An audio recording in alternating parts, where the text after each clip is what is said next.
This is Smarter Cars, a podcast about autonomous vehicles. This is the finish line. The Stanford racing team has made its way into the history books. But the most important thing for me is it actually doesn't matter who comes first. It matters that we as a community achieve it. Early in a technology, a thousand flowers should bloom. Welcome to Smarter Cars. This is your host, Michelle Kairouz. In this episode, we talk with Joshua Schank, the Chief Innovation Officer at LA Metro, about the future of public transit and how innovation can help improve mobility in one of our largest cities. Josh, welcome to the show.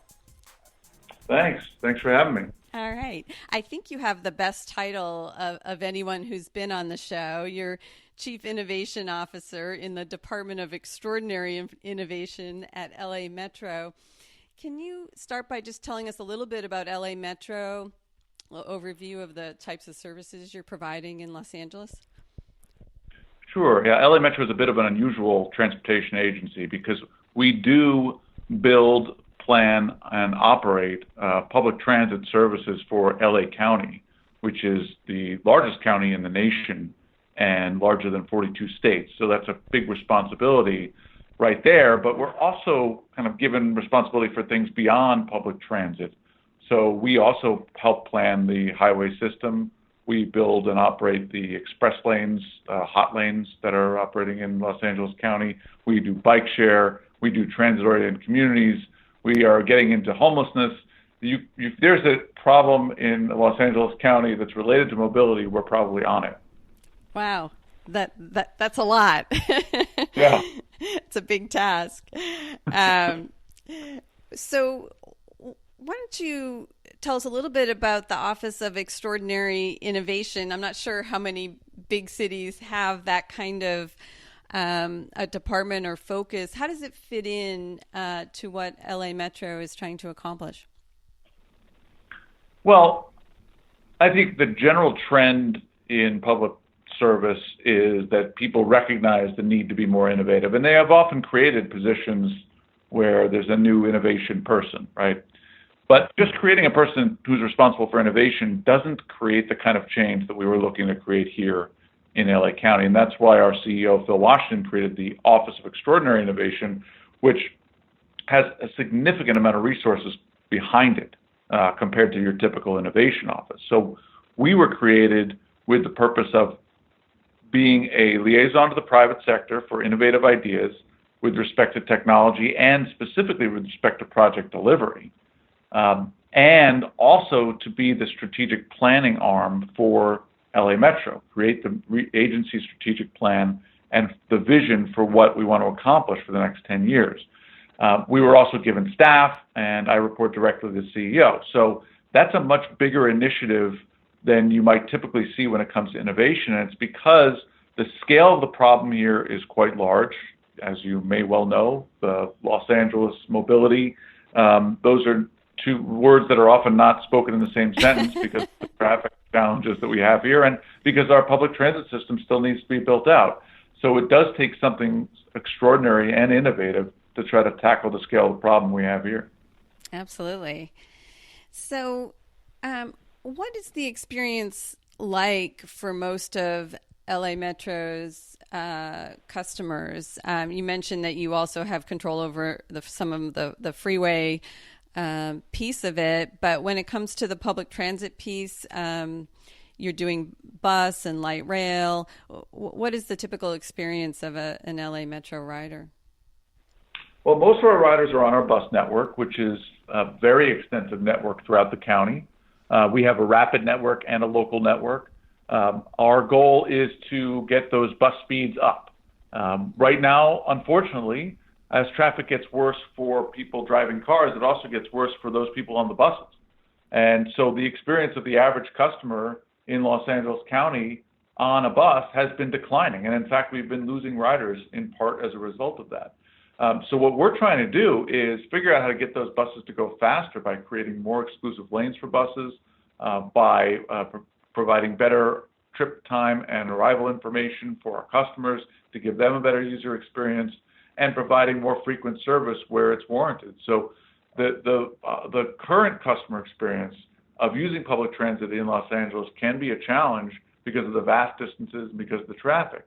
But we're trying to change that. And we're also building out our rail system quite significantly. Right now, we have what I would call almost a skeletal system compared to the size of the county.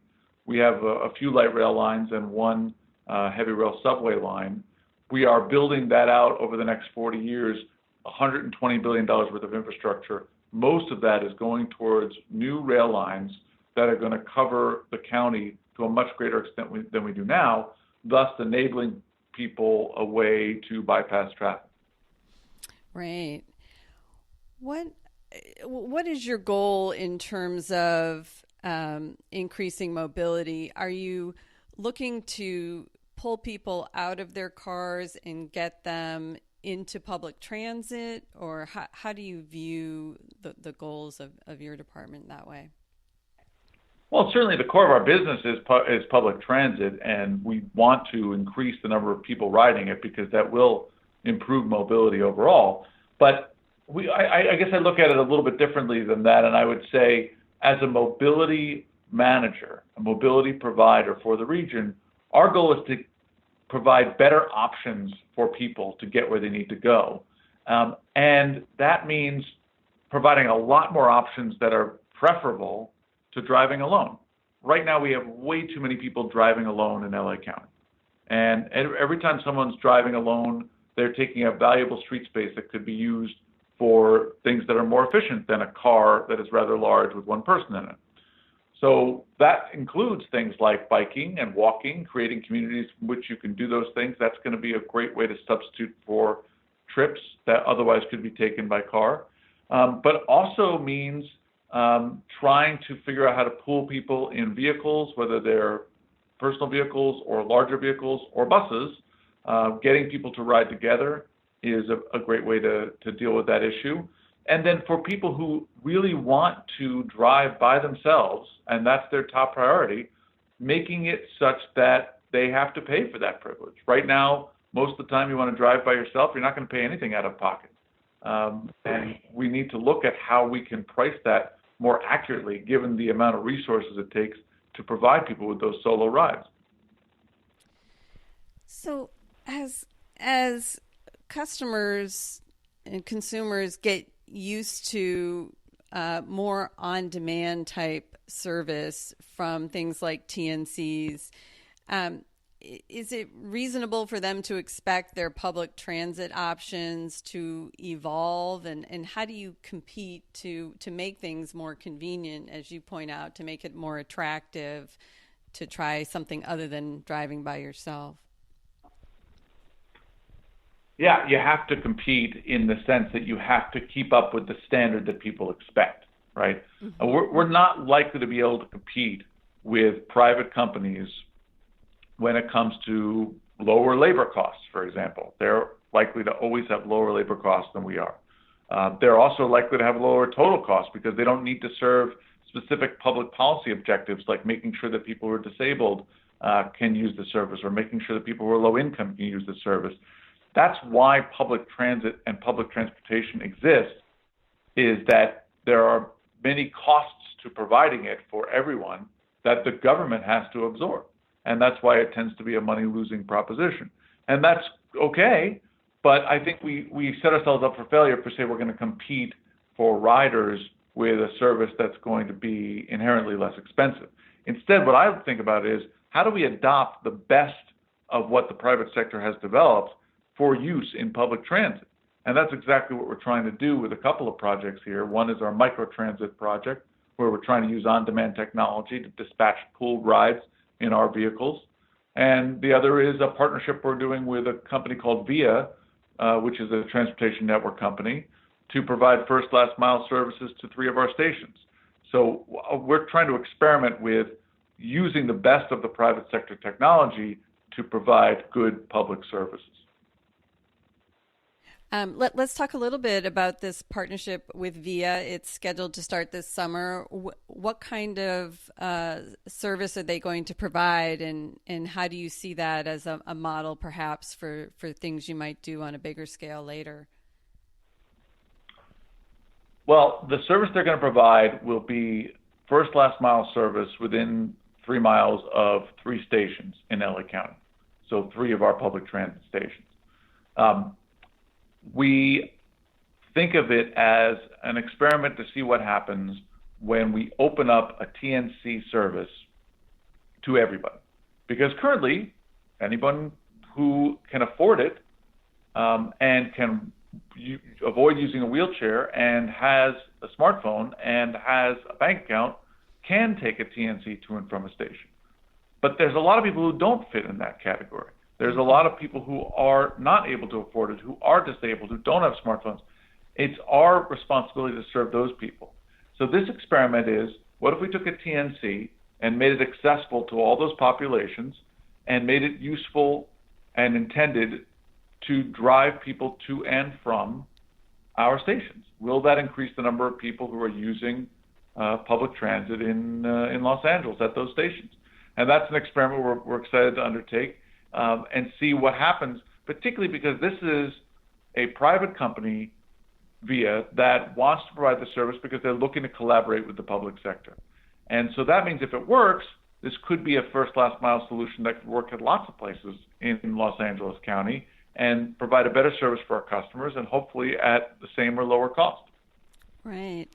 How do you think about the first mile, last mile issue? It seems like it's kind of hard to know how much is that a barrier to people riding transit services. I know here in the Bay Area, if you try to take BART from the East Bay into San Francisco and you want to get to a BART station to take the train, you know, if you don't get there super early in the morning, there's no place to park. And there's a lot of challenges around that. Or maybe when you get to San Francisco, the BART train doesn't get you anywhere near your office. How do you think about that in LA County, and how much impact do you think it would have to provide better first mile, last mile service? Well, I have a few things to say about that. First, a lot of times what people think is a parking supply problem at transit stations is actually a parking pricing problem. So we had a similar problem to what you just described with BART, where a number of our stations were filled up by 6:30 a.m. There's nowhere to park, and that's clearly discouraging people from using public transit and making it more difficult to access the station. But we didn't solve that problem by adding more parking or even by providing some new type of first last mile service. We solved that problem by charging for parking and charging at a rate that ensured that there would always be a space available for whoever wanted it. So that's a key lesson there, which is it's not always about supplying the right service. Sometimes it's about charging the right price for the service. But the other thing I'd say is that we have great first last mile services in LA to almost all of our stations. They're called buses. The problem is that those buses are stuck in the same traffic that the other cars are stuck in, and they often are unreliable as a result, and they may not run frequently enough because they're not popular enough because they're stuck in traffic. So part of why we need to focus so much of our energy on getting exclusive lanes for buses is to make them into a more viable first last mile solution. Because any rational human being would say, well, if I'm going to sit in traffic on a bus, I may as well drive there. And if I'm going to drive there and I can't park, I may as well drive all the way to where I'm going rather than take transit. And we're setting up choices that make it such that people are almost always going to choose to drive. And it should be no surprise that most of them do.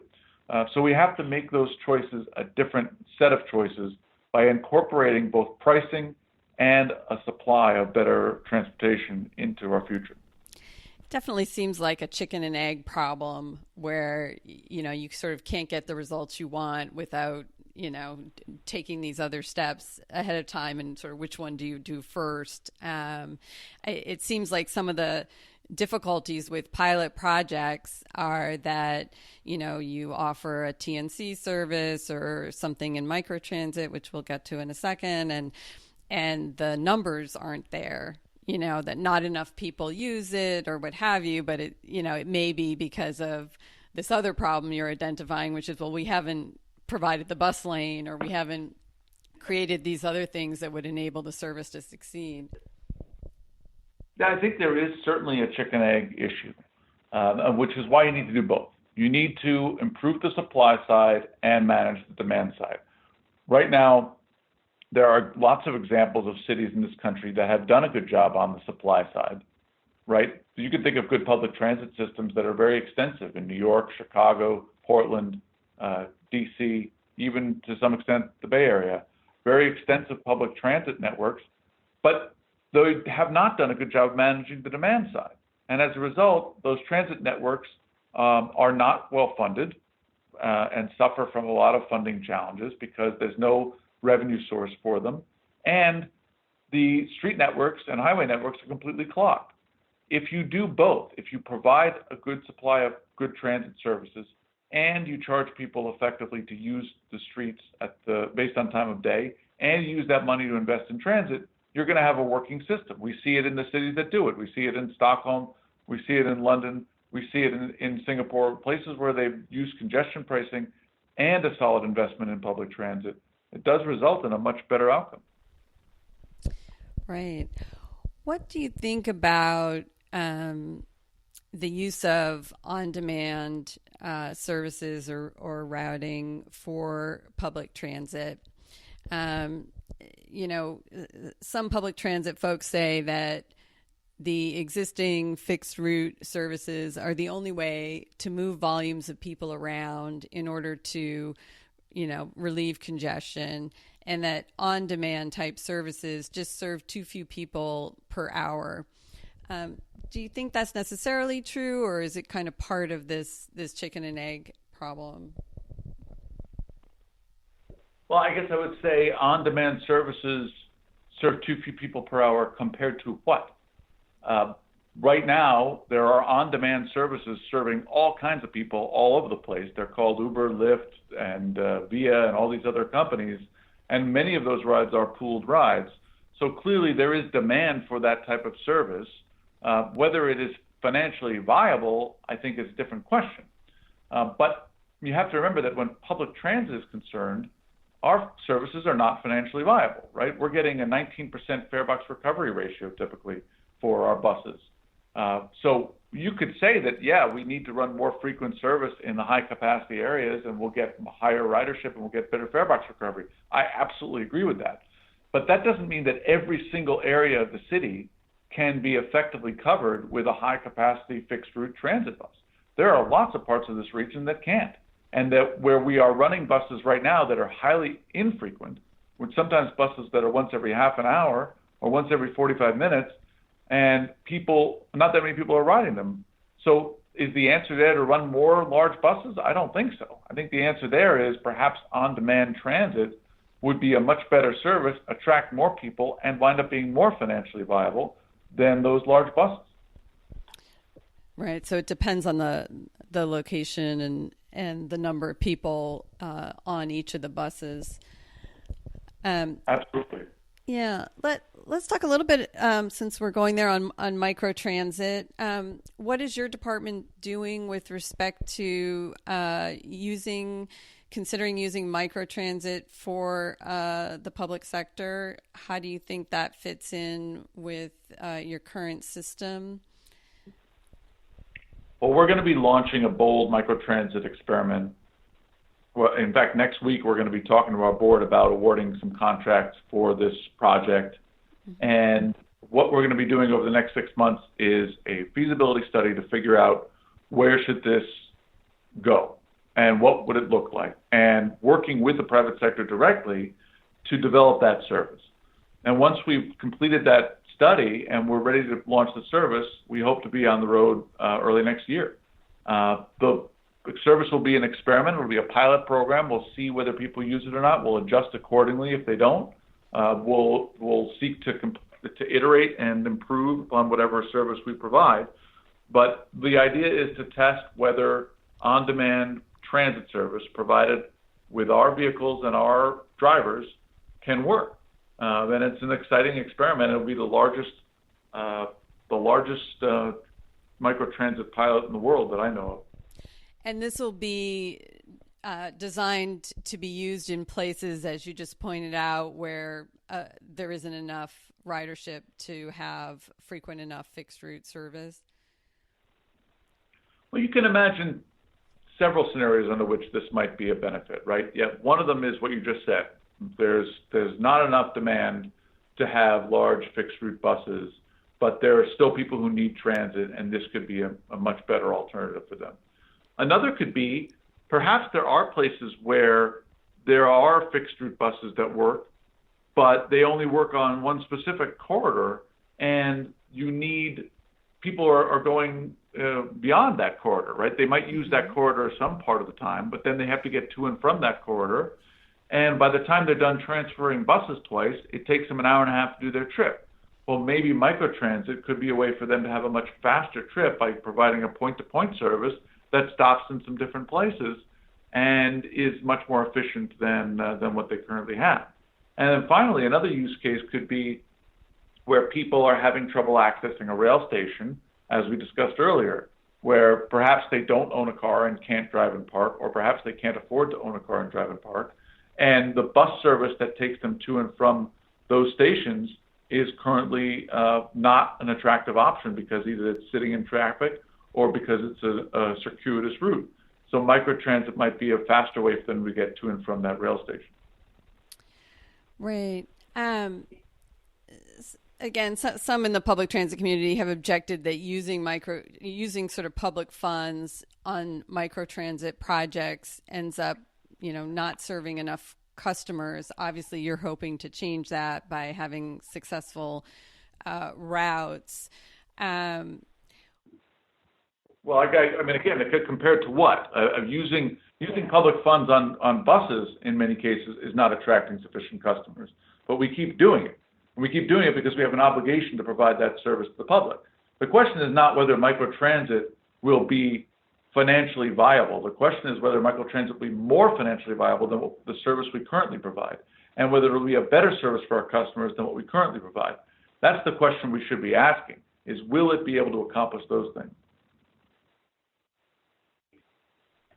So I read the Eno Center report on microtransit that describes some pilot projects that had been tried in the past in various locations. What do you think the lessons are from some of the ways that microtransit pilot projects have been used in the past, and how might you offer something different to perhaps have a more successful result? Well, a few lessons I think are key takeaways. One, people often are trying to use technology to demonstrate that they are innovative and that they're trying new things. And I applaud that. I think that's important. But that's not the mandate we have here. My boss did not create this office so we could show how innovative we are. He created this office because he wanted to create new services that work and make things better for people in Los Angeles County through better mobility. So we're not doing this as a technology demonstration project. We're not doing this to show that we have an innovation team and aren't we great.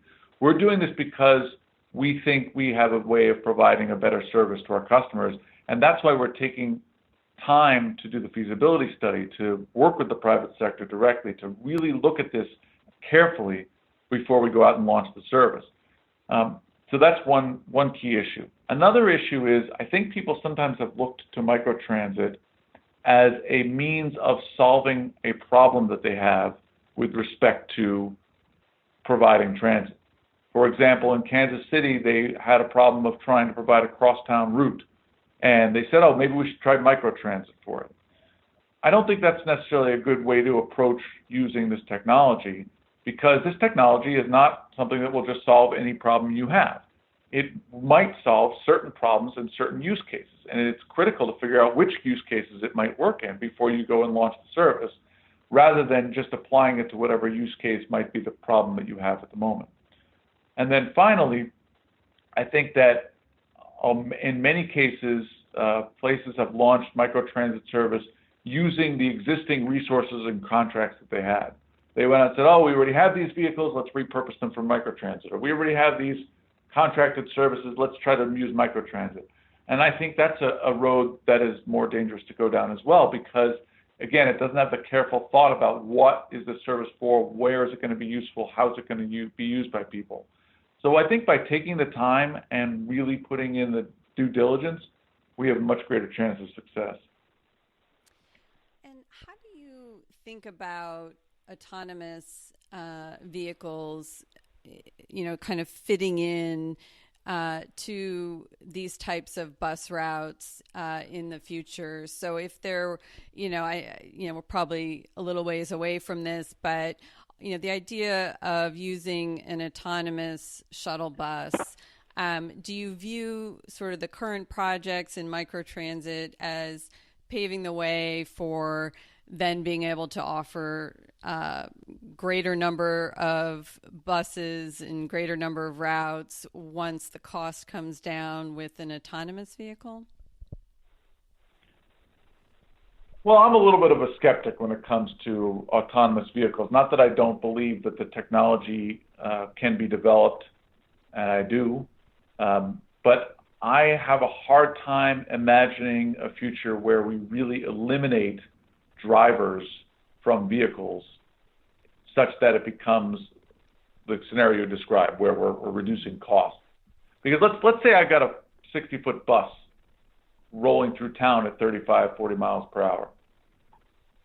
Are customers going to feel comfortable when I take that driver off the bus completely and they're just left to their own devices on this bus rolling through town? I guess it's possible that scenario exists in the future. It's just very hard for me to imagine it. And if I, as a customer service-oriented business, had the opportunity to release the driver from the duties of driving, I would still want somebody on the bus to be able to take over in an emergency or to be able to serve customer needs. And so I just don't know that I'm going to be able to reduce costs in the way you describe through autonomy. I do think that there are autonomous features that we could be implementing, and we are going to be implementing on our vehicles that can improve safety.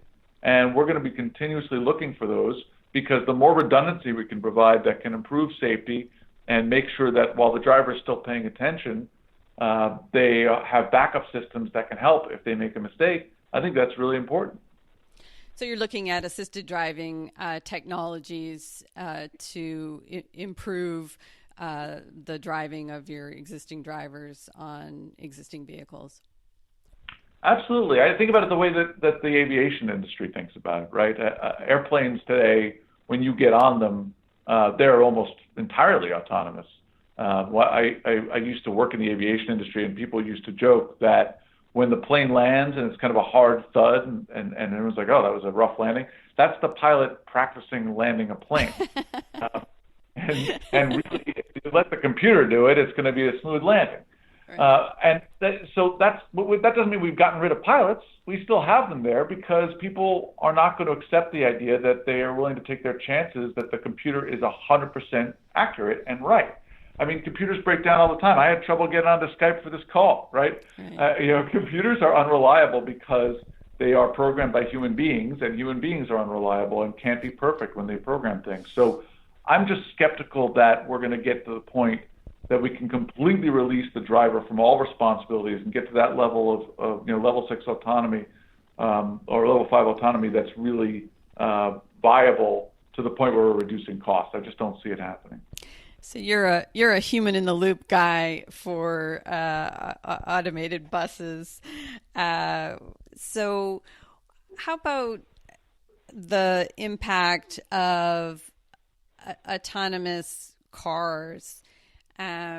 We've seen a lot of studies lately about the impact of TNCs like Uber and Lyft on cities in terms of, I guess there's some debate as to whether they're increasing traffic, whether the additional trips are affecting commute traffic or just evening and weekend rides, whether TNCs are reducing transit ridership. There's a lot of debate about that, and I think the general view is that if we get to full autonomy, that the number of TNC type rides will increase as autonomous ride services become available at a cheaper cost. So, setting aside the buses for a moment, if we do see it at the car level, and there are additional rides available at a cheaper cost, how do you think about that impact on LA County? I don't know if you have a view as to what the impact of TNCs has been so far on LA Metro ridership or on LA traffic, but what do you think will happen in the future when we get to full autonomy? I have a view on everything. You don't have to worry about that. You can ask. I was counting on that. I may not necessarily be informed, but it's always there. No, I think that the data has indicated pretty clearly that TNCs are contributing to congestion and environmental degradation in Los Angeles and around the world. I don't think that's really up for debate, and I think that while I'm skeptical that they're going to get to full autonomy as well, I think that the accident that Uber had recently is an example of how challenging it's going to be to get to full autonomy for these vehicles. But even if they did get to full autonomy, that's just going to exacerbate a problem we already have. And the problem we have can be addressed today and should be addressed today. The problem we have is, first of all, I already talked about how the roadway space is given away on a first-come, first-served basis and not priced accordingly. And so you're going to have oversubscription of that service because it's given away for free. And TNCs are taking advantage of that in providing this service. And second, the problem is that TNCs in most cases, and certainly in California, continue to be regulated in a way that is very different from how we regulate other services that are similar. Taxi cabs are subject to way more regulatory problems and challenges than the TNCs. And as a result, they can't compete. And meanwhile, you've got a tremendous amount of venture capital behind these TNCs. They're underpricing their service. We're not charging them for road space, and they're underregulated. Well, so it's not surprising that they would cause congestion. We have to do something about that. We have to have a better partnership between public and private sector on these types of services because they have public impacts that are negative and need to be controlled. So what would your solution be? Vehicle miles traveled tax, congestion tax, pricing the curb within cities? What are the things that you would like to see to even out the pricing disparity as you see it? Well, we've got to look into all those things. I don't know what the solution is yet. Specifically for Los Angeles, we certainly don't know what the solution is. In some cities, we've seen cordon pricing as an effective strategy, like in London. I don't know that cordon pricing would really work in Los Angeles because we've only got 3% of employment downtown. So cordon pricing for downtown might be nice, but that's likely just to chase jobs out of downtown to other parts of the area. So I don't know what the specific answer is yet. What I know is that we have to look into it. We have to think about it as a possible solution, and that's exactly what we plan to do based on what's in our strategic plan. So you mentioned partnerships between kind of private companies and the public sector. What are the best ways for TNCs or in the future these new autonomous ride services to work with you at LA Metro and, presumably with other big city agencies? What are you looking to see when people come to you with partnership ideas or looking to do pilot projects? What are you looking for? I'm looking for a partner that sees itself as a true collaborator. I think that a lot of times these private companies might say that they want to work with the public sector because they think that it looks bad if they don't want to work with the public sector. And they don't want to be seen as just purely in search of a profit motive. And I think that's a mistake. You have to be genuine about your need for collaboration. We want to collaborate with the private sector because there are things that they do better than we do. They're more efficient than we are. They tend to be more innovative than we are. They're more adaptable than we are. We want to bring them on because of the profit motive. At the same time, they need to want to bring us on because they care about public policy issues. If they're purely searching for profit and they're not trying to think about how they can also serve greater public needs, it's going to be challenging to work with them, because mostly what we're going to demand, what we're going to need from them in our collaboration is transparency, data sharing, serving populations that are difficult to serve and more expensive to serve and are more needy. Those are not things that the private sector typically does. So we have to both come to the table with the idea of collaborating and understanding each other's position in order for it to be successful. Are there partnerships that you're interested in around serving different communities, like catering to the elderly or the disabled or specific underserved neighborhoods? Are there any projects or ideas that you're looking to see for different communities? Well, I don't think about it that way. I don't think about targeting specific communities. I think about targeting our services and anything we do towards the places with the greatest mobility need. There are a lot of places in LA County that suffer from a mobility challenge. Perhaps it's because in many cases people can't afford vehicles. In other cases, it's because even if you have a vehicle, you can't go anywhere because you're stuck in traffic. But our goal is to target our investments and target our partnerships towards places that really need no mobility help. And that can be a challenge because a lot of times investments and other decisions are politically driven, and they might not be following exactly where the need is, but instead be following some other political calculus. So it's our job to push our use of resources towards the places that need it most. You mentioned data sharing. I know it's been a point of contention between some of the TNCs and cities as to wanting to work together, wanting to see if there can be first mile, last mile solutions and ways that TNCs might work with public transit agencies and things like that.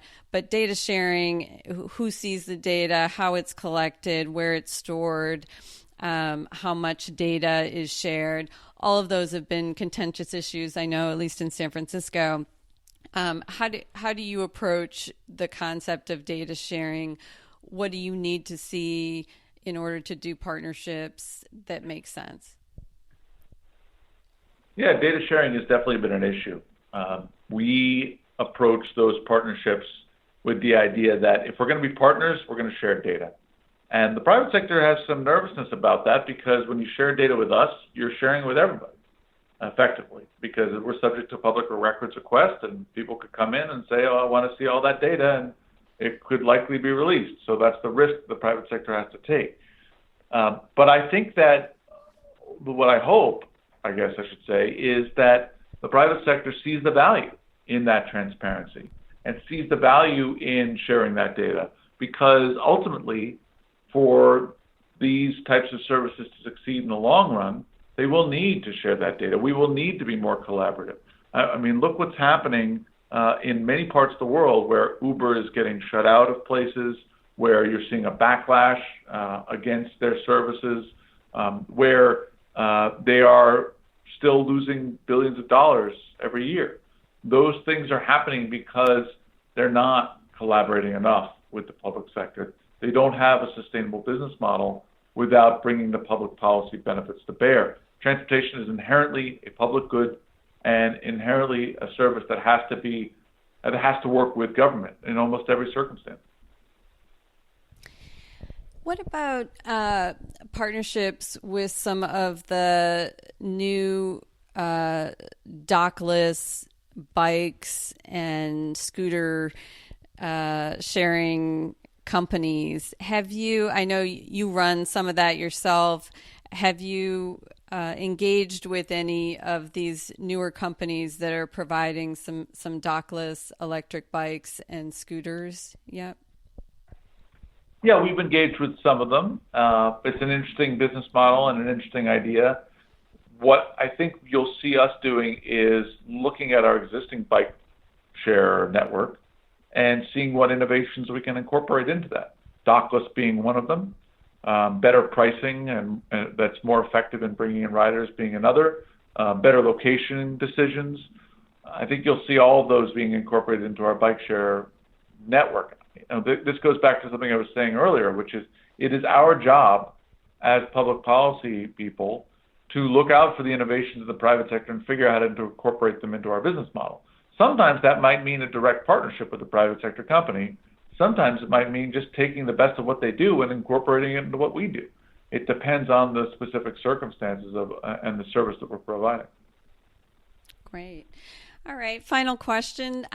Looking out, 10 years, what is your vision for how mobility will be better in LA County? What does a win look like for you in terms of innovation?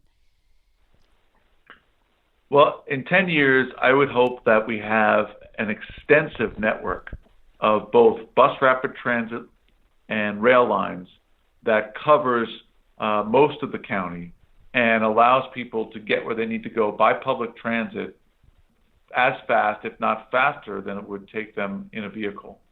And similarly, I hope that if they choose to drive, there will be an appropriate price that is levied on people who choose to drive, such that anyone who is choosing to drive will also be able to get where they want to go faster than they do today and more reliably than they do today.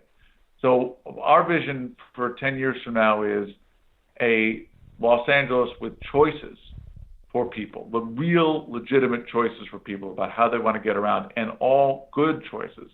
Right now, there's a very big divide between people who have the choice of driving and people who don't, because we've created a highly inequitable system.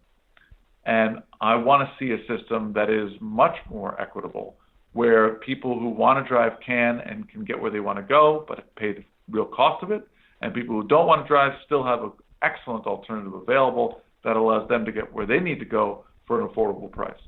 I think that'd be really exciting if we can get there in the next 10 years. Great. Well, we'll leave it there. Thanks so much for taking the time to join us today. You're welcome. Thanks for having me. Thanks again to Josh for joining us. Thanks to all of you for listening. If you're enjoying the podcast, please subscribe on iTunes, Google Play, Overcast, Anchor, Stitcher, or wherever you listen to your podcasts. For our show notes, please visit our Smarter Cars publication at medium.com. We'll see you next time.